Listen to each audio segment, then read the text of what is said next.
Saudi அரேபியாவில் வேலை பார்த்து வந்த ஒருவர் கான்ட்ராக்ட் கைமாறியதால் விஷம் குடித்து தற்கொலை செய்து கொண்டார். இது குறித்தான முழு விவரங்களை பார்க்கலாம் இந்த செய்தி தொகுப்பில்.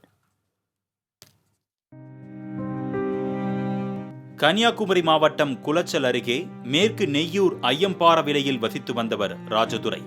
இவருக்கு ராஜம் என்ற மனைவியும் 2 மகன் 1 மகள் என 3 பிள்ளைகள் உண்டு. பல வருடங்களுக்கு முன்பு சவுதி அரேபியாவுக்கு வேலைக்கு சென்ற ராஜதுரை 100க்கும் மேற்பட்ட வேலையாட்களை வைத்து கட்டிட கான்ட்ராக்ட் பணியில் ஈடுபட்டு வந்துள்ளார். இந்நிலையில் கடந்த அக்டோபர் மாதத்தின் போது புதிதாக ஒரு கட்டிட வேலையை கான்ட்ராக்ட் எடுக்க முயன்றார். அப்பொழுது சில காரணங்களால் கான்ட்ராக்ட் வேறொரு நபருக்கு கைமாறியது. இதில் ராஜதுரைக்கு கோடிக்கணக்கில் நஷ்டம் ஏற்பட்டதாக தெரிகிறது. இதனால் மன உளைச்சலுக்கு ஆளான ராஜதுரை கடந்த அக்டோபர் மாதத்தில் சவுதி அரேபியாவில் வைத்தே விஷம் குடித்து தற்கொலைக்கு முயன்றுள்ளார்.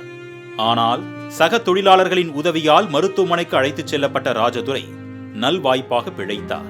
பின்னர் சவுதி அரேபியாவில் இருந்து அவரது சொந்த ஊரான குளச்சலுக்கு வந்தவர் 2வது முறையாக விஷம் குடித்துள்ளார். அப்பொழுதும் குடும்பத்தினர் உதவியால் காப்பாற்றப்பட்ட ராஜதுரை 3 நாட்கள் சிகிச்சைக்கு பிறகு வீடு திரும்பினார். இந்நிலையில் ஜனவரி 7ஆம் தேதி இரவில் உணவருந்திவிட்டு அறைக்குள் சென்றவர் மறுநாள் வெகு நேரமாகியும் வெளியே வரவில்லை. சந்தேகமடைந்த அவரது மனைவி ராஜம் அறைக்குள் சென்று பார்த்தபோது ராஜதுரை வாயில் நுரை தள்ளியபடி பிணமாக கிடந்தார்.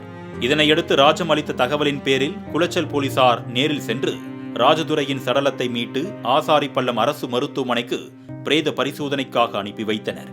கான்ட்ராக்ட் கைவிட்டு போனதால் விரக்தியடைந்த கான்ட்ராக்டர் 2 முறை தற்கொலைக்கு முயன்று 3வது முறை உயிரிழந்த சம்பவம் அப்பகுதியில் பெரும் சோகத்தை ஏற்படுத்தியது.